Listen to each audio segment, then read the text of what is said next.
Hello जी, राधे राधे दोस्तों। मेरी हो चुकी थी मुक्तेश्वर ट्रिप की तैयारी। चलो चलते हैं और तुम्हें दिखाते हैं पूरा ब्लॉग।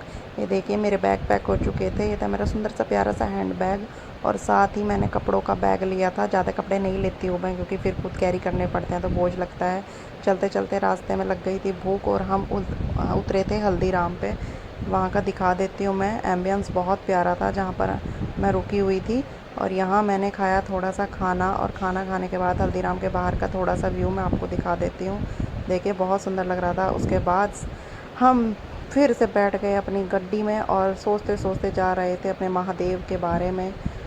और महादेव जी सबकी मनोकामना पूर्ण करें। रास्ते में रुके, भूख लगी थी मुझे बहुत ज़्यादा, और वहाँ पर था बफे सिस्टम। वहाँ का एम्बियंस मैं आपको दिखा देती हूँ, बहुत प्यारा था। ये देखिए,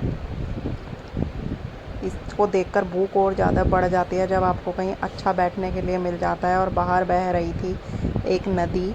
और ये व्यू है आपका जिम कॉर्बेट का। हम जिम कॉर्बेट पहुंच चुकी थी और मैंने लिया अपनी थाली में थोड़ा सा खाना, मलाई कोफ्ता, जीरा आलू, वेजिटेबल रायता। और मैं तो लग गई थी भैया खाने में। सफ़र में मुझे ज़्यादा ही भूख लगती है। और उसके बाद फिर से डिनर का टाइम आया और मैंने लिया थोड़ा सा सूप, अपना फिर से मलाई कोफ्ता, सलाद, और मैंने ली थी करेले की सब्ज़ी। और बाहर जाकर करेले की सब्ज़ी मिल जाए इससे ज़्यादा बेटर और क्या हो सकता है। डेजर्ट में था, ये देखिए हमारे पास बहुत सारी चीज़ें। उसके बाद लेमन वाटर, आपके गिलास रखे हुए हैं, प्लेट्स रखी हुई है, आपके कॉर्नफ्लेक्स किसी भी तरह के आप ले सकते थे। उसके बाद टी, कॉफ़ी, बहुत सारी चीज़ें थी। सभी का ध्यान रखा गया था फ्रेंड्स खाने में। स्प्राउट वगैरह हेल्दी खाना जो खाते हैं उनके लिए सलाद थी, फ्रूट्स थे बहुत सारे। ज़रूरी नहीं कि बाहर जाकर आप तला हुआ ही खाइए। देखिए सांभर आपको दिखा देती हूँ मैं। सांभर के बाद इडली, क्योंकि ज़्यादातर मैं ऐसा ही खाना खाती हूँ, क्योंकि सफ़र में बहुत मुश्किल हो जाता है अगर आप हैवी खाना खाते हो। ये था आपका वर्मिसेली उपमा, सौते वेजिटेबल्स, मतलब बहुत ही हेल्दी थी। बेक्ड बीन थी आपकी, रायता था। उसके बाद आपको बॉयल्ड एग दिख जाएंगे यहाँ पर। एग भुर्जी थी, जो लोग एग खाना पसंद करते हैं। उसके बाद ये देखिए आपकी कटोरी वगैरह रखी हुई थी, पूरी पराठा आप जो चाहे ले सकते थे। उसके बाद आपको दिखाया गया है ये कर्ड थी, प्लेन कर्ड। आपके अचार रखे हुए थे। मैं मतलब बहुत प्यारा एम्बियंस था वहाँ पे, और बहुत बढ़िया बुफ़े आपका लगा हुआ था। सिंपल बहुत, मतलब आपको खाने पीने की कोई दिक्कत नहीं हो सकती थी। और उसके बाद मैं आपको दिखा देती हूँ थोड़ा सा बैठने का। और फिर से हम निकल गए थे गड्डी में बैठ के, क्योंकि रास्ता बहुत लंबा था। रास्ते में हरे भरे पेड़ पौधे आपको दिखाई दे रहे थे, जो कि आपको यहाँ बिल्कुल नहीं दिखाई देते हैं। उसके बाद मैं पहुँची मुक्तेश्वर, और मुक्तेश्वर पहुँचने के बाद थोड़ा सा व्यू मैं आपको वहाँ से दिखा देती हूँ। बहुत सुंदर था, आप ज़रूर जाना। और जो कोई मुक्तेश्वर गया है प्लीज़ कमेंट में करना। जो लोग मुक्तेश्वर गए हुए हैं पहले, वो ज़रूर कमेंट कीजिएगा वीडियो पे। उसके बाद मेरी मुक्तेश्वर की यात्रा शुरू हुई, जो कि मैं सुबह सुबह 5 बजे निकल गई थी दर्शन करने के लिए। तो आपको यहाँ अभी कोई नहीं दिखाई दे रहा होगा, सब खाली खाली सा है, क्योंकि पब्लिक सब अपने होटल में सोई पड़ी थी। लेकिन मुझे 5 बजे दर्शन करने थे और मैं पहुँच गई मुक्तेश्वर मंदिर। ये देखें यहाँ का बोर्ड मैं आपको दिखा देती हूँ मुक्तेश्वर का। और मंदिर की पैड़ियों को छूकर मैंने मंदिर में प्रवेश लिया। उसके बाद चढ़ाई की थी इससे पहले फ्रेंड्स हमने कम से कम 1 से 1.5 किलोमीटर की, जो कि काफ़ी खड़ी चढ़ाई थी।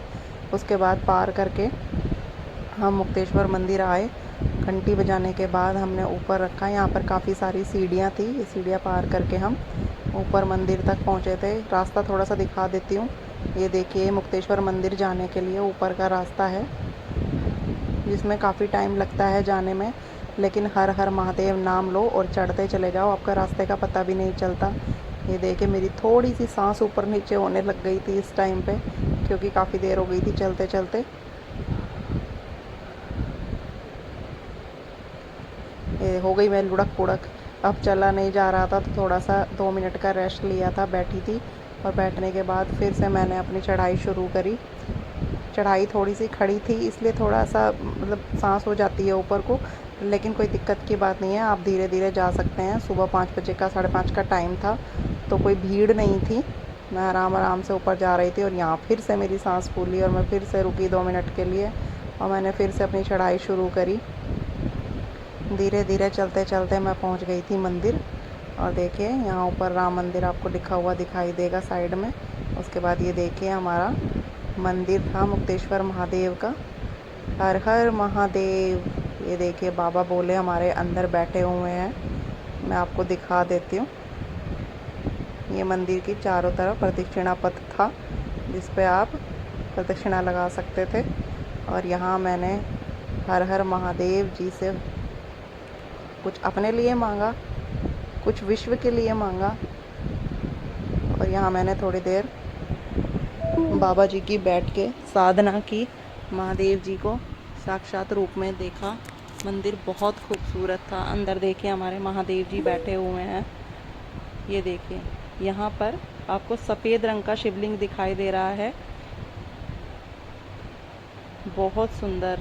फ्रेंड्स जन्नत, मैं सच कहती हूँ जन्नत है। आप लोग ज़रूर जाइएगा और जो लोग गए हुए हैं वो कमेंट में बताइएगा ज़रूर। इसके बाद हम साइड में थोड़ा सा रास्ता था, थोड़ा दूर गए। उसके बाद वहाँ जगह थी एक चोली की जाली। जो लोग गए होंगे उन्हें पता भी होगा कि चोली की जाली वहाँ पर है। माना जाता है कि ये देखिए चोली की जाली मैं आपको दिखा देती हूँ। जाली क्यों कहा जाता है? क्योंकि वहाँ एक पत्थर में प्राकृतिक रूप से एक बड़ा छेद है। फ्रेंड्स आपको दिखाई दे रहा होगा।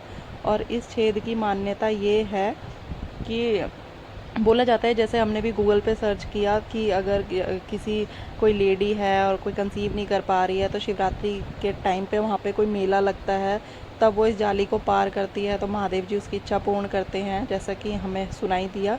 और उसके बाद मैं आपको दिखा देती हूँ। एक ऊंची सी चट्टान पर बैठ के नीचे सी देख रही थी, जिसमें डर तो लग रहा था लेकिन अपना ही एक अलग मज़ा था। ये देखिए नीचे तक गहरी खाई थी फ्रेंड जहाँ मैं बैठी थी।